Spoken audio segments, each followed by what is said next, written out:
If you're watching this video, you are one massive step ahead of getting the weight loss results that you want. Why? Because you came to this video knowing that you are going to lose 2 pounds of weight loss a week. It pisses me off more than anything else how there are multiple people clickbaiting you by saying that you should be losing 4 pounds of weight loss a week, 5 pounds of weight loss a week, 20 pounds in 1 month.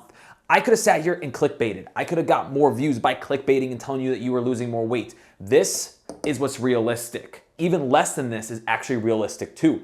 But most people think they see all these transformations online and they think they're gonna be that person. After losing 70 pounds myself, and coaching several people, I know what's realistic now. This 2 pounds is on the higher end of this. Now, if somebody has a lot of weight to lose, they can lose a lot fast in the beginning. And when I say a lot of weight to lose, I mean like 50 plus pounds or more. So ultimately, you are the person with the big blue eyes here with the pink or red hair that is gonna be losing 2 pounds of weight loss a week, or even realistically, probably 1 pound to 2 pounds of weight loss a week. So ultimately, I'm thinking about weight loss on this big spectrum of sustainability and failure. Whereas most people fall towards this further end of failure. They try that new cool diet. They try to lose weight really fast. They try to do approaches that are aggressive, that aren't something that they actually do outside of losing weight, and they lead to failure. So they're doing tons of cardio. They're doing a very low calorie deficit, where I tend to think if I can push you a little bit further today from over here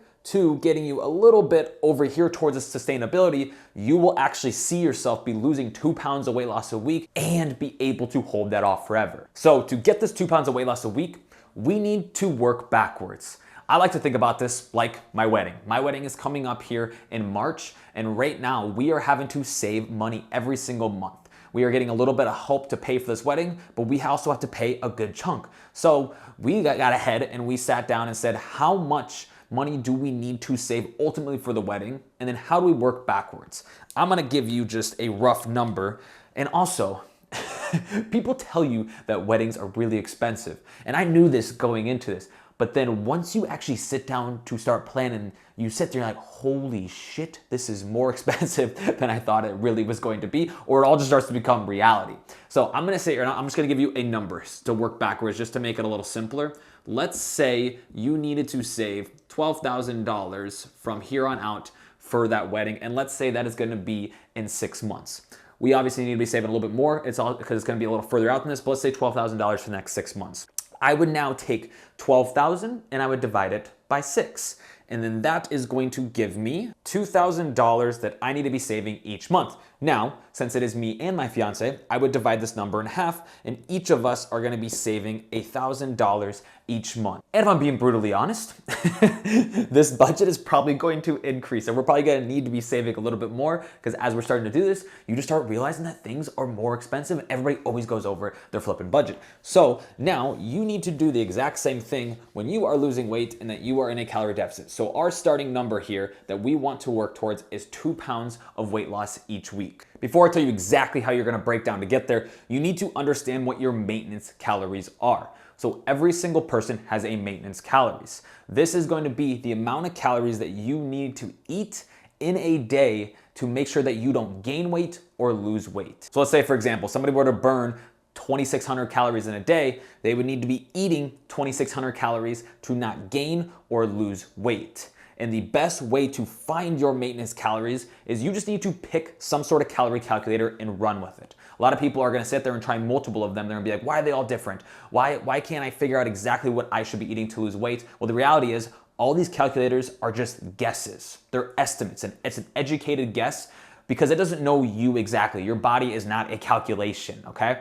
But you do need to pick one and run with it. And if you want one, I have made an entirely free one that you can just click in the link in the description below. I've also attached an entirely free mini course on how to use it consistently to actually lose weight. If you want to use that, that's going to be your easiest way. In that calorie calculator that I have, it is going to tell you a lose fat number. That number is going to be 500 less than your maintenance calories, which we're going to be talking about a little bit later on how that might be a little bit different for you.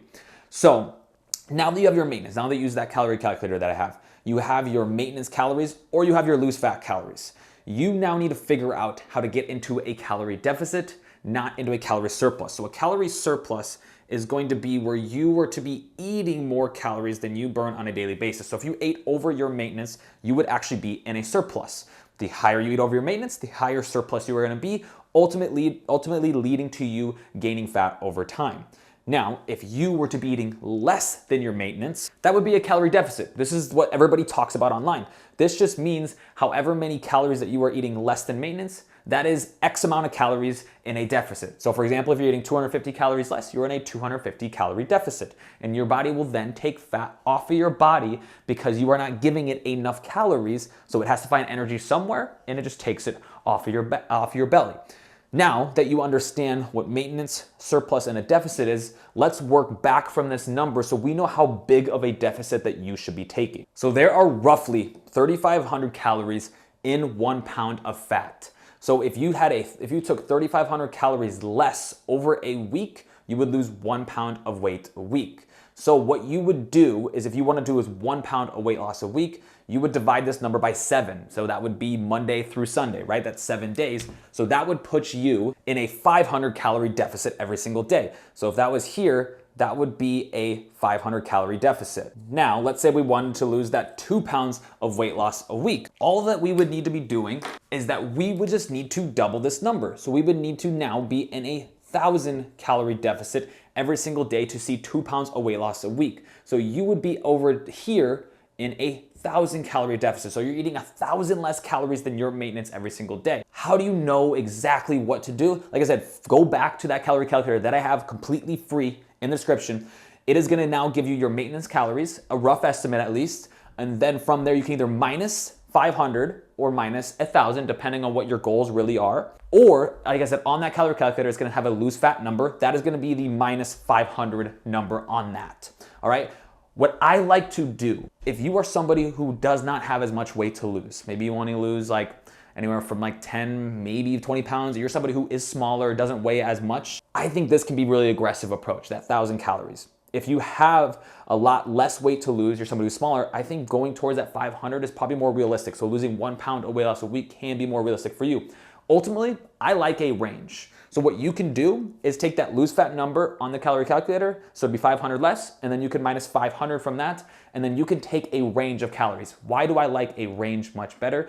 Because when you are in a range, a lot of people set one number. Let's just say that number 1,700, and then they get 1,750 calories that day. They get pissed off, think they failed, and ultimately they just start to go all out, or they chalk that whole day up as a failure and eat way more than they probably should have. Whereas if you had a range, on the days that you were less hungry, you would eat on the lower end of that range. Days you're more hungry, you'd eat on the higher end of that range. Now, when it comes to losing fat with your diet, I like to think about like this big pyramid. The most important thing in the first step being at the bottom, and we slowly work our way up to the next step or things that are a little bit less important. So I told you how to find your calorie deficit, but ultimately before you even get to that point, what I want you to start doing is I want you to log your food. Most people will skip this step. When you start to log your food, you start holding yourself accountable. You start learning what high protein foods are, high fat foods are, high carb foods are. Stop worrying about fat loss quite yet. Just start learning how to log. You don't have to be in this phase for too long, maybe a week or 2 weeks. Just start logging food, and you're actually gonna start noticing even when you start to do this, you are going to start losing fat anyways in the process because you are just being more aware of the things you are eating. You need to start learning what a serving size really is. Because I know when you go down or when you go to grab dinner or go for any sort of snack, you are greatly underestimating how much you are actually eating. I know you're acting like you didn't have something when in reality you're doing a little bit more than you probably should have.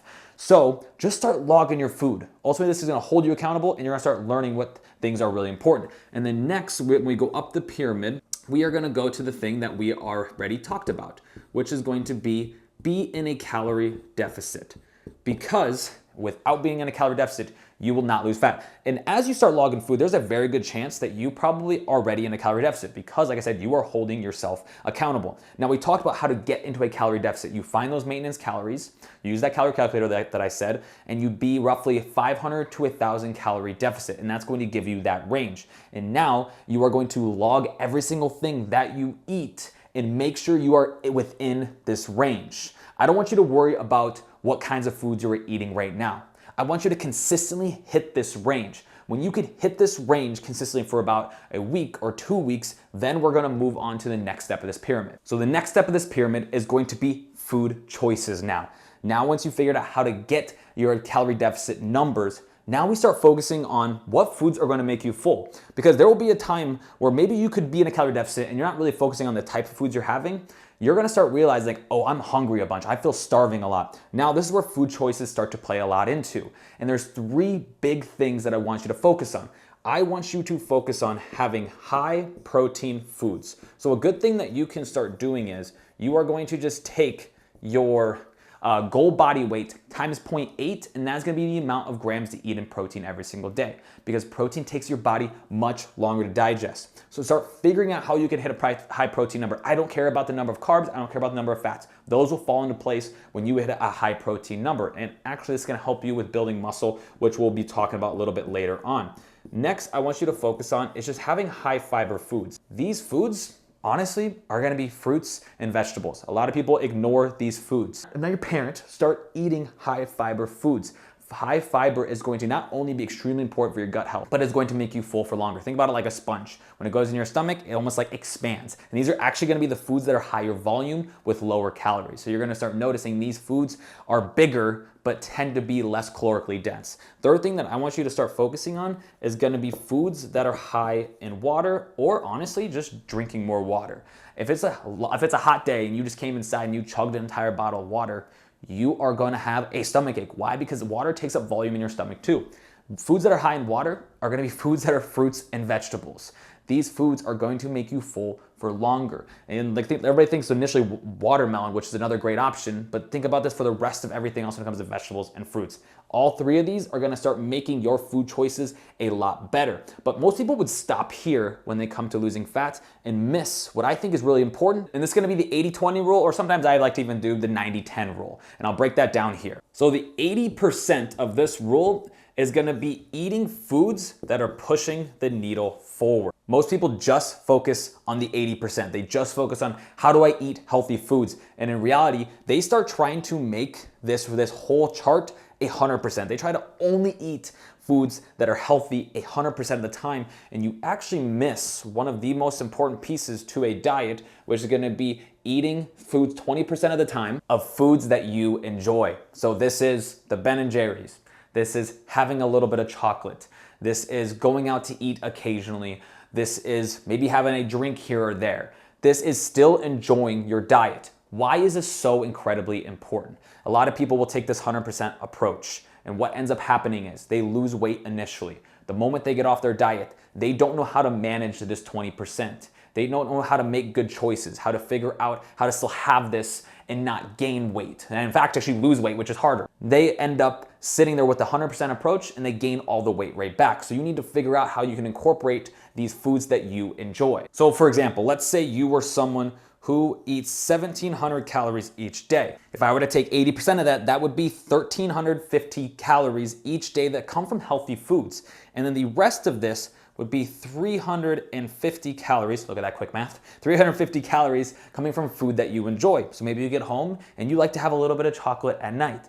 Now, on the days that you aren't struggling with this, or the days that you are less hungry, you can lower this number and increase this healthy number. Like I said, the 90-10 rule instead in that scenario. Or this could look like doing really well all week, still occasionally incorporating things you enjoy, and then maybe going out to eat on the weekends. And then when you go out to eat, you pick one healthy option and one option that is going to be that you enjoy. Like maybe it's having the burger and then picking the broccoli on the side, or vice versa. Now you're gonna hear people tell you need to eat less or move more. Nobody actually explains to you how to really do this. So we just explain in detail how to eat less and how to do this in a way that is sustainable. So now I taught you what your maintenance is and how to get into that calorie deficit.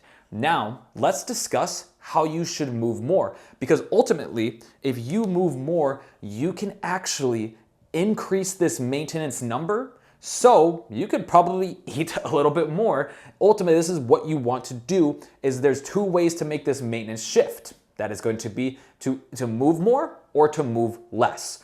And we would like to move more, so here is gonna be the best approach that I would recommend for you. All right, you're back with the big blue eyes and the purple hair. I also looks like I might have added a little bit bigger forehead this time too. So you are back, right? Most people now, when they say that they need to lose weight, a lot of times what you end up doing, I'm gonna call you out on your bullshit right now, is you start increasing your cardio a ton. You start going for runs. You start hopping on the Stairmaster, start wearing a weighted vest and getting walks outside, start increasing your steps a crazy amount. You start saying, how do I burn more calories on a daily basis? Here is the big problem with this. You end up hating your life and hating exercise and hating weight loss because you chose an approach that you freaking don't like. You hate. So maybe in the beginning, you saw a little bit of initial weight loss progress. You thought things were going so great. You were losing pounds. I can't even write this fast right now. You were able to lose pounds and you had no issues. You're like, oh, the scale is doing so many great things. And I'm just acting like I'm writing now. But I was taking so many great turns, and then you start increasing more cardio, start losing weight. Oh, but then you've hit a plateau. So you start lowering calories, increasing cardio again. And then you feel like, oh, making a little bit more progress. And then eventually you get to the point where now you're happy with your weight loss. You've gotten down to about 20 pounds of weight loss, and you go into a maintenance, or you even get nervous. You get nervous to start doing this. And guess what ends up happening? You gain all the weight freaking right back because you ultimately hated what you did. You could not sustain it for the long term. You did not run anymore. You did not do crazy amounts of steps on the Stairmaster. You skipped a couple days and then you let that roll over into a week, a month, and you're like, oh, I shouldn't go back to doing that. But here's the ultimate issue about this. You picked something that you freaking hated. So instead of sitting here hating exercise, blaming your metabolism, blaming your hormones, blaming your age, your height, and struggling with weight loss for a long time, why don't we pick something we enjoy and see success in the long term and hold it off? So I ultimately want you to sit here and be like, can I do this exercise for the next year, 2 years, 3 years? If the answer is no, then you need to pick something different. Ultimately, for most people, what I like to have them do is I will have them set some sort of step goal. Now, I don't care how you get to this goal. If that goal is you enjoying running, great. If you like to go on the Stairmaster, great. If you like to have a walking pad on your desk, great. If you like a weighted vest, great. It doesn't matter to me as long as you hit this step goal. You could even have a mix of all of them, but it needs to tie back to the idea that you still enjoy it or at least hate things the least. Because if you hate it, or if you don't enjoy it too, then you ultimately aren't gonna do this. Now, how many steps should you be doing every single day to be losing weight? I want you to either look at your phone on the health app or look at your watch and see what you are averaging consistently right now. And then all I want you to do from there is I want you to add 2,000 to 3,000 steps to that average number. You don't need to be hitting 10,000 steps every single day. Is it a good number? Yes. Does it have great benefits? Yes. If you are only getting 4,000 steps a day, that 10,000 number is more than double the amount of steps. So you most likely aren't going to be able to sustain this. Remember that continuum we talked about in the beginning of failure and sustainability? You most likely aren't going to lean towards sustainability. You're going to start leaning towards failure because you are not picking something that you can sustain the long term. This doesn't mean you can't get there though. So let's say your average is 4,000. You're gonna increase that to 6,000 to 7,000 every single day. You're gonna hit that consistently, prove it to yourself. Because I know you want to shoot for the stars. You want to set the bar so high. You want to hit the 10,000 or more. Hold yourself back. Because if you do this, you will ultimately probably fail in the long term because the bar is going to be set too high right now. So 2,000 to 3,000 is going to be your goal. You're going to hit that consistently. You can incorporate different things that you like. You can buy a walking pad on your desk, park at the back of the parking lot, break up the day to get steps, get out of the desk and move more frequently. Try to get more than you are currently doing. Hit this consistently. When you can hit this for the 2 weeks at least, then if you want, you can increase another 1,000 or 2,000 and make this goal even bigger. But it has to be sustainable too. Now there's another big piece of movement that we need to discuss, but a lot of people run into this big problem. You were overweight. I used to be 240 pounds. I was chubby. I was overweight. I hated how I looked. You are in this boat. Now, what a lot of people tend to do is they get to this point where they start to lose weight. They are starting to get a little happy about this. Yeah, they feel great. But here's the problem. A lot of times, you still end up getting almost like that skinny fat look. You still don't look like that in shape person, that person who looks athletic, looks defined, looks toned, because what you worried so much about was losing weight as quickly as possible instead of also adding strength training into this, which is another key piece that I'd recommend that you start doing because you can actually lose fat and build muscle at the same time if you are new to strength training. The scale might move down a little slower, and I know you want the scale to move down so freaking fast. Pump the brakes. It's gonna not lead you always to the body that you want. Start strength training in this process, but it doesn't need to be complicated. And here's what you're going to do. What I want you to start doing is you're going to do 3 full body workouts each week, or 2 to 3. It could be 2 to 3. Let's change that. Let's go 2 to 3 full body workouts each week. So for example, that's going to be a Monday, a Wednesday, a Friday. These workouts don't need to be over an hour in the gym. I would recommend they're anywhere from 30 to 60 minutes. If for some reason you sit there and you say, Cole, I can't do that, change this to 15 to 20 minutes, okay? It doesn't have to be 30 to 60 minutes. Remember that sustainability thing we were talking about? Whatever it is gets you the most sustainable, okay? You're gonna do Monday, Wednesday, Friday, or if you're just doing 2 workouts each week, it could be a Monday, Wednesday, or whatever works for your schedule. It needs to work best for your schedule. Now, within each of these workouts, you are gonna be doing lower body, upper body, and core all in a workout, okay? So probably just 2 exercises of each of those. So I would say, so total, this is gonna be anywhere from 6 to 8 exercises in a given workout, okay? So like I said, you can easily just do 2, 2, and 2, or 3, 3, and 2, okay? And this is gonna equate to what you should be doing for strength training every single day or every single week. Now here's a big part that most people now miss. They sit there and they will do the same exact workout at the same exact weight for months on end. What I want you to do is you need to also be progressing. Let's see if I can write this way. That's horrible handwriting. Progressing those exercises. An easy thing that you can do is you can follow an 8 to 12 rep scheme. What you're gonna do is once you get to 12 reps, you're gonna increase the weight. And once you increase that weight, you'll probably go back down to 8 reps. So let's say you did 15 pounds on a squat, you go up to 12 reps, you now go 20 pounds at 8 reps and slowly build your way back up. And this is gonna progress in the gym, give your body a reason to put on muscle. Now, once you put on muscle, going back to the diet we talked about, you need to have high protein. When you have that high protein, you are essentially giving your body resources now to build that muscle. It'd be like if you went to the grocery store or the mall with no money, you can't buy anything. It's the same way when you're trying to build muscle, you can't go with no protein. You need to have protein to put on that muscle. So now I've taught you how to find your maintenance calories, get into a calorie deficit, break this up so you can lose anywhere from roughly 1 to 2 pounds of weight loss a week, understanding that this is sustainable and this is what is realistic, not shooting for something crazy or seeing all these transformations that you see online. Those are like the 1% or less of people that are losing weight fast. And you also know how to increase your maintenance by moving more and strength training to make sure you don't get that skinny fat look. These are the 3 massive things that I want you to be doing. So just follow these steps and you will get weight loss results of losing 1 to 2 pounds of weight loss a week. And if you found this video helpful and you want to know how to get rid of that dang underarm fat, since I've given you a baseline of losing pounds, then I'd recommend that you watch this next video here where I go into detail on how to get rid of this underarm fat.